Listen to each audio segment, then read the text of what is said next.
Question number 1, termination of agency is provided in, यानी कि company का समापन हो जाता है किस सेक्शन के अंदर दिया गया है। तो ऑप्शन देख लेते हैं हम इसके। Option A section 200, option B section 201, option C section 210, option D section 211। तो इसका राइट आंसर रहेगा हमारा ऑप्शन बी, यानी कि टर्मिनेशन ऑफ एजेंसी है जो सेक्शन 201 के अंदर दिया गया है। Question number 2, an agent can lawfully employ a sub agent. क्या एक एजेंट कानूनी तौर पर एक उप एजेंट को नियुक्त कर सकता है? ऑप्शन देख लेते हैं इसका। ऑप्शन ए ओरिजिनली अपने बिहाव पर, यानी वह खुद ही नियुक्त कर सकता है, नहीं कर सकता। या option B if the ordinary custom of trade permits, या फिर जो एजेंसी के रूल है उनके अकॉर्डिंग एजेंट को सब एजेंट नियुक्त करने की पावर हो तो।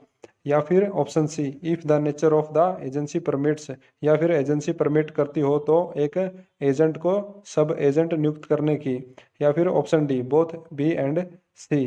तो इसका राइट आंसर होगा हमारा option D, both B and C.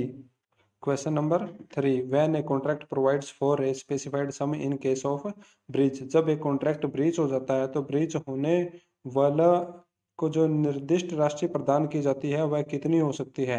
Option देख लेते हैं इसका। Option A it prescribes the minimum liability, वह न्यूनतम दायित्व निर्धारित करता है। It prescribes the maximum limit of liability, या फिर वह देयता अधिकतम सीमा का वर्णन करता है। या फिर option see it depends on the discretion of the court, या फिर यह अदालत पर निर्भर करता है कि वह कितनी राशि है जो निर्धारित करती है। या option D none of the above, इनमें से कोई नहीं। तो इसका राइट आंसर रहेगा हमारा option B. Question number 4, ratification of an act एक अधिनियम का अनुसमर्थन करता है, यानी कि किसी भी एक्ट को बहाल कर देना। तो ऑप्शन देख लेते हैं हम इसके। ऑप्शन ए हमारा है has to be express only, केवल व्यक्त किया जाना किसी जो एक्ट को, वह क्या होता है, रेटिफिकेशन कर देता है। या फिर option B has to be implied, निहित होना, यानी सूचित कर देने से क्या कोई जो एक्ट है वह क्या हो जाता है, रेटिफाई हो जाता है। या फिर option C can be either express और इम्प्लाइड, या फिर दोनों के द्वारा ही किया जा सकता है। या फिर option D has to be both expressed और इम्प्लाइड, जब व्यक्त किया जाए या फिर निहित, दोनों ही। तो इसका राइट आंसर रहेगा हमारा ऑप्शन सी, यानी कैन बी आइदर एक्सप्रेस्ड और इम्प्लाई, उसे दोनों ही तरीकों से क्या किया जा सकता है, बहाल किया जा सकता है। Question number 5, a an enforceable by law is contract. तो इनमें से कौन सा है एक जो एनफोर्सेबल बाय लॉ हो सकता है और कॉन्ट्रैक्ट हो सकता है? तो ऑप्शन देख लेते हैं हम इसका। Option A promise, option B agreement, option C offer, option D either B और सी। तो इसका राइट आंसर क्या रहेगा हमारा ऑप्शन डी, आइदर बी और सी, यानी कि एग्रीमेंट बनेगा या फिर ऑफर होगा तभी क्या होगा, enforceable by law is contract हो सकता है। Question number 6, if a person accepts a lesser sum of money then what was contracted for a discharge of the whole डेब्ट, इट इज नोन एज। अगर कोई व्यक्ति पैसे की कम राशि स्वीकार करता है पूरे ऋण के खत्म हो जाने पर, तो वह किस आधार पर जाना जाएगा?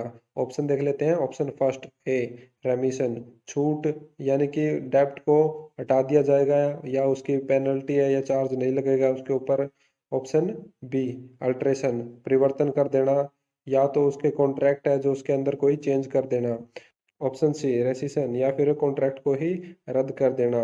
ऑप्शन डी वेवर, यानी कि त्याग या फिर छूट कर देना, कि छोड़ देना कि ठीक है इसका जो डेब्ट है वो छोड़ दिया है। तो इसका राइट आंसर रहेगा हमारा option A remission. Question number 7, a counter offer is. Option देख लेते हैं। An invitation to treat, option B an acceptance of the offer, किसी भी ऑफर की एक्सेप्टेंस कर लेना। या option C a rejection of original offer, या फिर किसी भी ओरिजिनल ऑफर का रिजेक्शन कर देना।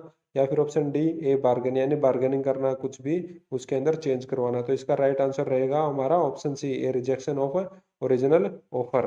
Question number 8, a change of nature of obligation of a contract known as. एक अनुबंध की बाध्यता की प्रकृति का परिवर्तन क्या माना जाएगा? ऑप्शन देख लेते हैं हम इसका। ऑप्शन ए रहेगा हमारा नोविएशन, यानी कि उसे बदल कर नया कॉन्ट्रैक्ट बना दिया जाएगा। या फिर ऑप्शन बी रेसिशन, या फिर उसे वापस ले लिया जाएगा अगर वह सक्सेसफुल नहीं होता है तो कॉन्ट्रैक्ट। ऑप्शन सी अल्ट्रेशन, या फिर उसके अंदर कोई भी स्मॉल या छोटा सा बदलाव कर दिया जाएगा कॉन्ट्रैक्ट के अंदर। ऑप्शन डी रेपुटेशन या फिर अस्वीकार कर देना। तो इसका राइट आंसर रहेगा हमारा ऑप्शन ए, नेविएशन, यानी कि उसे बदल कर एक नया कॉन्ट्रैक्ट बना दिया जाएगा।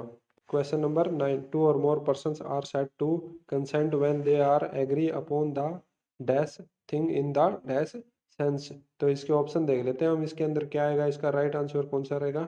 तो ऑप्शन ए कॉमन सेम, या ऑप्शन बी सेम कॉमन, या ऑप्शन सी सेम इक्वल, या ऑप्शन डी सेम सेम। तो इसका राइट आंसर रहेगा हमारा सेम सेम।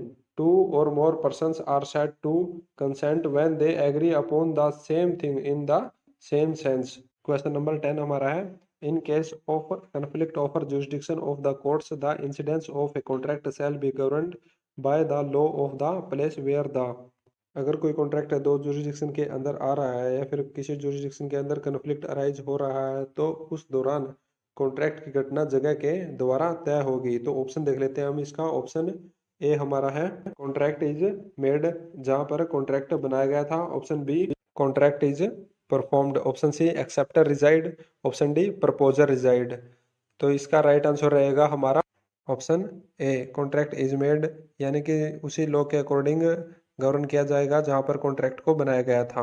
आज के लिए बस इतना ही, तो मिलते हैं नेक्स्ट वीडियो के अंदर। अगर आपको यह वीडियो पसंद आया तो वीडियो को लाइक करें, चैनल को सब्सक्राइब करें और कमेंट करके ज़रूर बताएं हमें कि आपको वीडियो कैसा लगा। Thank you.